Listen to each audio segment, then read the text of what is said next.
A family has a man, a family has a man, his wife, their four sons and their wives.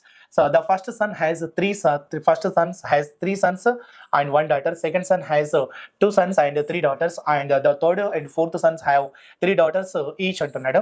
The total number of females members in the whole family అంటున్నాడు.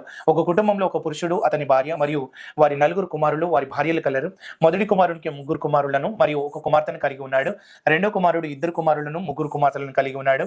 మూడవ మరియు నాలుగవ కుమారుడు ముగ్గురు కుమార్తెలను మరియు ప్రతి వ్యక్తి అంటే ముగ్గురు కుమార్తెలను ప్రతి వ్యక్తి కలిగి ఉన్నారు.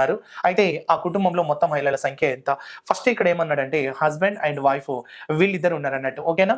సో వీళ్ళ ఫ్యామిలీ ఇలా డిస్పాచ్ అయిందండి. సో వీళ్ళకి నలుగురు కుమారులు అన్నట్టు. సో వీళ్ళకి నలుగురు కుమారులు తీసుకుంటాం. సో వీళ్ళకి నలుగురు కుమారులు అంటే ఇప్పుడు మనం ఆ నలుగురు కుమారులు మళ్ళా భార్యలు ఉన్నారు కాబట్టి so plus equals to minus అంటున్నా.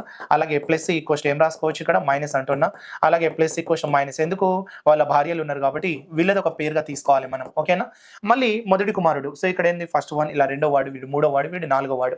మొదటి క్యాండిడేట్ కి సో మొదటి కుమారుడికి ముగ్గురు కుమారులు, ఒక కుమార్తె కలిగి ఉన్నాడంటే అప్పుడు మీరు ముగ్గురు కుమారులు అలాగే నెక్స్ట్ ఒక కుమార్తె.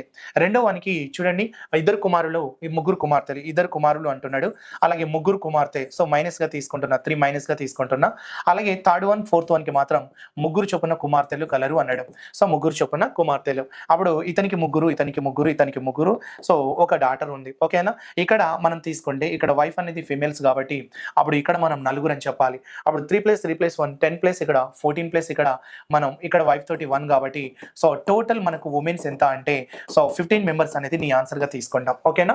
ఈ రకంగా మనం ఫిమేల్స్ అనేది కౌంట్ చేస్తే సో ఇక్కడ చూడాలి క్లారిటీగా. సో ఎవరి రిలేషన్ ఎలా అనేది, ఎంతమంది ఫిమేల్స్ ఎంతమంది మెన్స్ అనేది మనం చూసుకోవాలి. Okay, thank you.